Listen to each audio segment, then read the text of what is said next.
அனைவருக்கும் வணக்கம். இன்னைக்கு பார்க்க போற வீடியோ என்னன்னா, நாம வாக்கு செலுத்துவதற்கு முன் நாம தெரிந்து கொள்ள வேண்டிய முக்கியமான விஷயம். ஏன்னா, சோசியல் மீடியால எவ்வளோ அட்வர்டைஸ்மென்ட் திமுக அரசாங்கம் பார்த்தீங்கன்னாக்கா, எவ்வளவு நலத்திட்ட உதவிகள் செஞ்சிருக்குன்னு சொல்லியிருக்காங்க.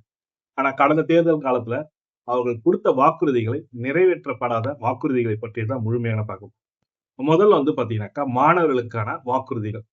பள்ளி செல்லும் மாணவர்களுக்கு லேப்டாப்பை தவிர்த்து ல டேப்லெட் குடுப்போம். அதாவது கைமடிக்கணினி குடுப்போம்னு சொல்லியிருந்தாங்க. இது தேர்தல் வாக்குறுதியில குடுத்திருந்தாங்க. இதுவரைக்கும் நிறைவேற்றம் மட்டுமல்லாமல் கல்லூரி செல்லும் மாணவர்களுக்கு கல்வி கடன் ரத்து செய்யப்படும் சொல்லியிருந்தாங்க. ஆனா, இதுவரைக்கும் எந்த ஒரு கல்வி கடனும் ரத்து செய்யப்படவில்லை. அதுக்கு அடுத்த தேர்தல் வாக்குறுதிகள்னு பார்த்தீங்கன்னாக்கா, விவசாயிகளுக்கான வாக்குறுதிகள். இதுல பார்த்தீங்கன்னாக்கா, நெல்லுக்கு ரூ. 2,500 அண்ட் கரும்புக்கு ரூ. 4,000 அடிப்படை விலை. அதாவது ஆதரவு விலை சொல்லுவாங்க. அந்த விலை நிர்ணயம் செய்யப்படும் சொல்லியிருந்தாங்க. இதுவரைக்கும் எந்த ஒரு நிர்ணயமும் செய்யப்படல. அதே போல விவசாய நிலங்களை கைப்படுத்த மாட்டோம்னு சொல்லியிருக்காங்க. இப்ப பார்த்தீங்கன்னாக்கா, நிலக்கரிக்கு நெய்வேலியில பார்த்தீங்கன்னாக்கா, நிலக்கரி சுரங்கத்துக்கு விவசாய நிலங்களை கைப்பற்றியிருக்காங்க. இந்த வாக்குறுதியும் நிறைய பார்த்தீங்கன்னாக்கா, பெண்களுக்கான வாக்குறுதிகள் பார்த்தீங்கன்னாக்கா, பெண்களுக்கு பார்த்தீங்கன்னாக்கா, சிலிண்டருக்கு ரூ. 100 சிலிண்டர் விலையில ரூ. 100 தள்ளுபடி பண்ணுவோம்னு சொல்லியிருந்தாங்க.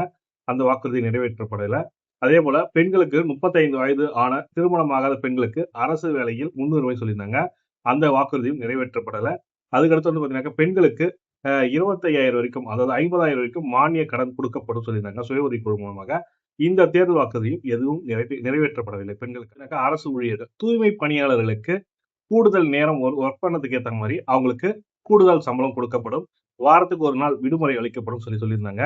ஆனா, தூய்மை பணியாளர்கள இன்னும் நிரந்தர பணியாளராக ஆக்கப்படாமல் சென்னையில போராட்டம் நடத்தி நடவடிக்கை எடுக்கப்பட்டது.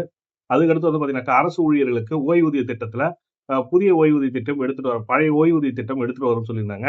ஆனா, இதுவரைக்கும் எந்த ஒரு செயல்பாட்டும் இல்லன்ற மாரி சொல்லிக் குடுத்திருக்காங்க. அரசு பார்த்தீங்கன்னாக்கா, அங்கன்வாடி பணியாளர்கள் மற்றும் சத்துணவு பணியாளர்கள் பார்த்தீங்கன்னாக்கா, 72 மணி நேரம் உண்ணாவிரத போராட்டம் நடத்தியும் அவர்களுக்கு எந்த ஒரு தீர்வும் கிடைக்கவில்லை. அவர்களுக்கு நியாயமான கோரிக்கைகளை எந்த ஒரு நியாயமான கோரிக்கையும் அதுக்கடுத்து ஊழல் பற்றிய முக்கியமான அப்டேட். அ அரசு ஆவின் பால் நிறுவனத்துல பார்த்தீங்கன்னாக்கா, லிட்டருக்கு ரூ. 3 குறைக்கப்பட சொன்னாங்க. எந்த ஒரு நடவடிக்கையும் எடுக்கல. அது பால்ல பார்த்தீங்கன்னாக்கா, கலப்படம் பண்ணியிருந்தாங்க. பூச்சிகள் இருப்பதாக கலப்படம் இருந்தது. பல்வேறு குற்றச்சாட்டுகள் வந்தது. அதுக்கப்புறம் பார்த்தீங்கன்னா, மின்சாரத்துறையில் சீர்கேடு. மின்சாரத்துறையில் என்னன்னா, மாதம் மாதம் மின் கணக்கீட்டு எடுக்கப்படும் சொல்லியிருந்தாங்க. அந்த முறையை இன்னும் எடுத்துட்டு வரவில்லை.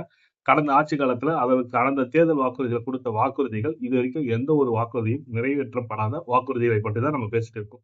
தமிழ் என்று தமிழை பேசிக் கொண்டிருக்கும் திமுக அரசு பார்த்தீங்கன்னாக்கா, தமிழ் ஆய்வு என்ற சிறப்பு திட்டத்தை உருவாக்கும்னு சொல்லியிருந்தாங்க. ஆனா, இதுவரைக்கும் திமுக அரசால் எந்த ஒரு தமிழ் ஆய்வும் நடத்தப்படவில்லை.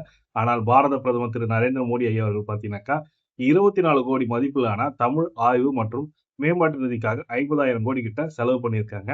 இதுதான் பாரத ஜனதா கட்சியோட தேர்தல் வாக்குறுதியா நிறைவேற்றப்பட்டு நிறைவேற்றப்பட்டுள்ளது. இது பார்த்தீங்கன்னாக்கா, திமுக ஆட்சி பொறுப்பேற்று குடுத்த வாக்குறுதிகள் இதுவரைக்கும் எந்த வாக்குறுதியும் நிறைவேற்றல என்பது வாக்களிக்கும்போது சிந்திச்சு உங்களுக்கு சரியானவர்கள் யார் என்று தெரிந்து வாக்களித்தால் நல்லா இருக்கும். இந்த தகவல் தான் உங்களுக்கு ஷேர் பண்ண நெனச்சேன். இந்த தகவல் பிடிச்சிருந்தா லைக் பண்ணுங்க. சப்ஸ்கிரைப் பண்ணுங்க. நன்றி. வணக்கம்.